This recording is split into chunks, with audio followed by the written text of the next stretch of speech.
Hello, hi everyone, જય શ્રી કૃષ્ણ. સ્વાગત છે સિમીસ વ્લોગ.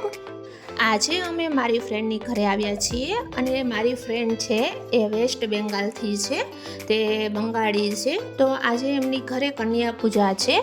તો આજે હું તમને મારા વ્લોગમાં બતાવીશ કે બંગાળી લોકો કન્યા પૂજા કેવી રીતે કરે છે. સૌ પ્રથમ બધી કન્યાઓના પગ ધોવે છે અને પગ શેનાથી ધોવે છે? પંચામૃત બનાવે છે કે દૂધ છે, દહીં, મધ નાખીને, ગૌમૂત્ર બધું નાખીને પંચામૃત બનાવીને બધી કન્યાઓના પગ ધોવે છે અને પગ પોછીને પછી બધી પૂજા કરવામાં આવે છે. તો બધી કન્યાઓ પણ ખુશ છે જોઈને કે ફર્સ્ટ ટાઈમ બધી કન્યાઓ જોવે છે કે આ કેવી રીતના પૂજા કરે છે. આપણે અહીંયા ગુજરાતી લોકોમાં આવી રીતે કરવામાં આવતું નથી. આપણામાં એક અંગૂઠો ધોવે છે અને અંગૂઠામાં કંકુનો ચાંદલો અને ચોખા લગાવીને પગ ધોવામાં આવે છે. અને આ લોકોને જે છે પિત્તળના થાળમાં કન્યાઓના બે પગ રાખીને પગ ધોઈને પોછીને પૂજા કરવામાં આવે છે.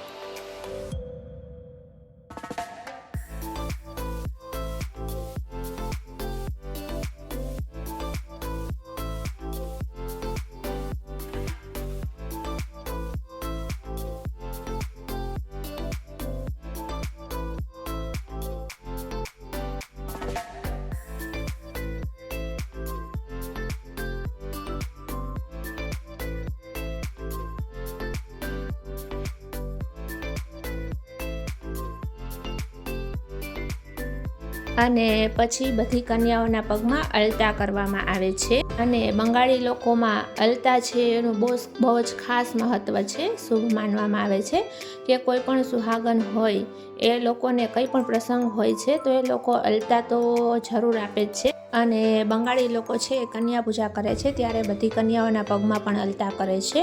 એનું એક ખાસ મહત્ત્વ છે કે અલતા કર્યા વગર એ લોકોની પૂજા અધૂરી રહે છે, એટલે એ લોકો અલતાને મહત્ત્વ આપે છે.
અને અલતા થઈ ગયા પછી બધી કન્યાઓની પૂજા કરે છે. કપાળે ટીકો લગાવી, ચોખા લગાવી અને માથા ઉપર ફૂલ અને ચોખાની પાકડીઓ લગાડે છે. અને પછી એમની આરતી ઉતારે છે અને હાથે કાંડું બાંધવામાં આવે છે. એવી રીતે બધી કન્યાઓની પૂજા કરે છે. અને આ લોકોને છે કન્યા પૂજાનું ખાસ મહત્ત્વ છે. એ લોકો નવરાત્રિમાં પણ કન્યા પૂજા કરે છે, ત્યારે પણ એ લોકો આવી જ રીતે કન્યા પૂજા કરે છે.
અને પછી પ્રેમથી અને ભાવપૂર્વક બધી ગોયણીઓને જમાડે છે અને બધી ગોયણીઓ જમી લે છે.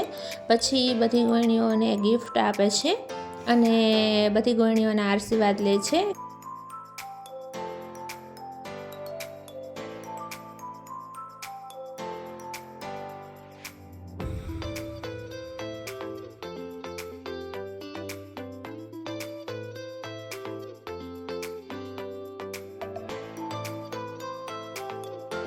અને બધી ગોયણીઓના આશીર્વાદ લેવા જાય પછી એની પૂજા કમ્પ્લીટ થાય છે. પણ એની પૂજા શંખનો અવાજ ગુંજે નહીં ત્યાં સુધી એની પૂજા કમ્પ્લીટ થતી નથી.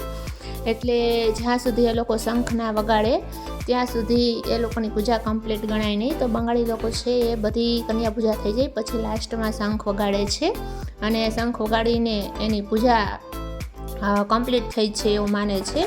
તો મારો વિડીયો ગમ્યો હોય તો સબસ્ક્રાઈબ કરો, લાઈક કરો અને શેર કરો. Thank you. પાછો આવો જ વિડીયો હું નવરાત્રિમાં લઈને આવીશ. Tata bye bye.